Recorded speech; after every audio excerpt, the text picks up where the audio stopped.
मी भारती झटपट स्वादिष्टमध्ये आपले पुन्हा एकदा मनापासून स्वागत. आज आपल्याला बघायचे आहेत खमंग, खुसखुशीत आणि अगदी खायला टेस्टी लागणारे मालवणी पद्धतीचे कोंबडी वडे पीठ. आता कोंबडी वडे पीठ बघायचे म्हणजे आपल्याला त्याची भाजणी बघायलाच पाहिजे.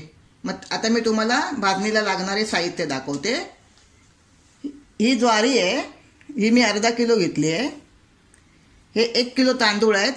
तांदूळ आपण कुठलाही घेऊ शकतो, रेशनचा असेल तरी पण चालेल, जाडा तांदूळ, किंवा जो तुम्ही घरामध्ये आपण यूज करतो तोही चालेल. ही मी ह्या वाटीने 1 वाटी उडदाची डाळ घेतली आहे. ह्याच वाटीने 1 वाटी मी गहू घेतले आहेत. ही चण्याची डाळ आहे, ही मी याच वाटीने 1 वाटी चण्याची डाळ घेतली आहे. 50 ग्राम धने, 2 चमचे बडीशेप, 2 चमचे मेथी आणि 15 ते 20 काळ्या मिऱ्या.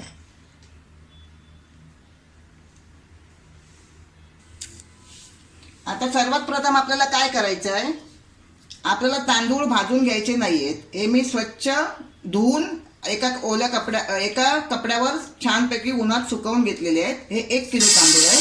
आता आपल्याला हे असे परातीत काढून घ्यायचे आहेत. उन्हात सुकल्यामुळे ते ॲटोमॅटिकच आपले कुरकुरीत झालेले आहेत तांदूळ. ही ज्वारी आहे, ही अर्धा किलो ज्वारी आहे. ही ज्वारीसुद्धा आपल्याला भाजायची नाही आहे. ही मी धुतली नाही आहे, मी अशी स्वच्छ साफ करून अशी फडक्याने घेतली होती. ही सुद्धा आपल्याला अशी घ्यायची आहे. आणि हे 1 वाटी गहू, ते सुद्धा भाजायचे नाहीत आपल्याला, हे आपल्याला असेच घ्यायचे आहेत.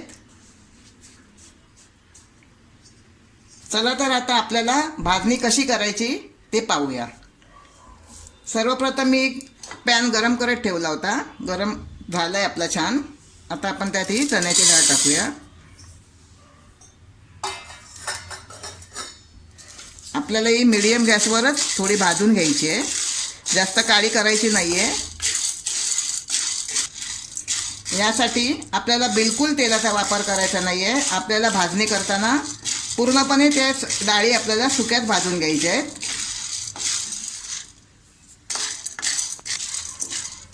हे बघा, आता आपली डाळ छान खरपूस अशी भाजून झाली आहे आणि छान असा खमंग वास सुटला आहे. जसा आपण लाडू बनवतो दिवाळीत, बेसन भाजतो त्यावेळेला जसा वास सुटतो तसाच आता या डाळीला वास सुटला आहे.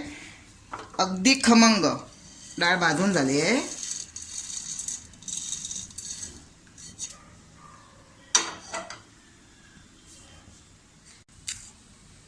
आता आपण ही उडदाची डाळ तशीच भाजून घेऊया. डाळी अशा खरपूस भाजून घेतल्याने काय होतं, आपले वडे असतात ना ते एकदम खुसखुशीत आणि खायला खूप छान लागतात. आणि आपल्या हे जे पीठ आपण जे बनवतो ते कसं जास्त प्रमाणात बनतं, 2-2.5 किलोचं. आता जे मी बनवलं आहे पीठ, त्याचे कमीत कमी 2.5 किलो पीठ बनणार आहे. मग आपलं तेवढं काय एका टायमाला संपत नाही. मग आपण ते पीठ एका डब्यात भरून किंवा पिशवीत भरून ठेवून जेव्हा आपल्याला खावेसे वाटतील त्याच्या वेळेला आपण करून खाऊ शकतो. म्हणून आपल्याला ही भाजणी छान अशी खमंग अशी भाजून घ्यायची असते, म्हणजे बराच काळ ती टिकते. हे बघा, ही डाळही माझी खूप छान भाजून झाली आहे. अगदी हिला पण मी खरपूस भाजून घेतले आहे. उडदाच्या डाळीचाही खूप खमंग वास येतो आहे. आता आपण ही सुद्धा परातीत काढून घेऊया.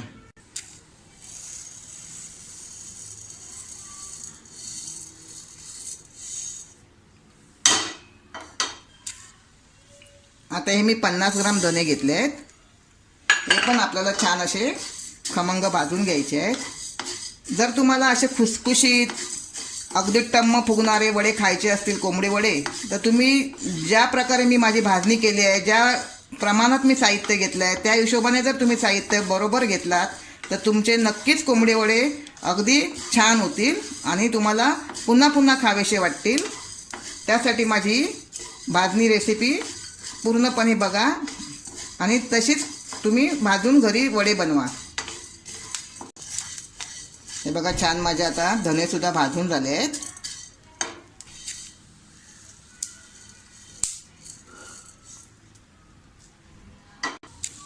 ही बडीशेप आहे. या 20-25 माझ्या काळ्या मिऱ्या आहेत. यासुद्धा आपण थोडंसं असे व्यवस्थित परतून घेऊया. हे सुद्धा आपले छान भाजून झाले.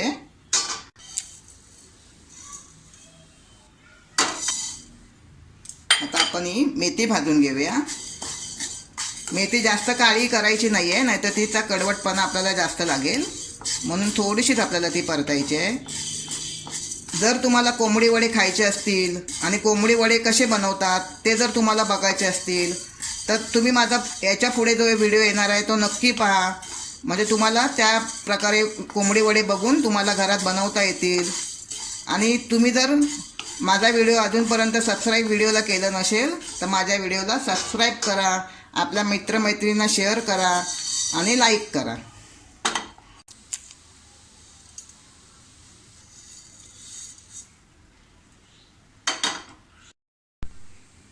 आता ही आपली भाजणी पूर्णपणे संपूर्ण भाजून झाली आहे, व्यवस्थित छान अगदी खरपूस. आता आपल्याला शेवटी काय करायचं आहे, हे पूर्णपणे एकत्र मिक्स करायचं आहे, छानपैकी संपूर्ण मिसळून घ्यायचं आहे आणि आपल्याला चक्कीवरून, पिठाच्या चक्कीवरून जाडसर असा दळून आणायचं आहे.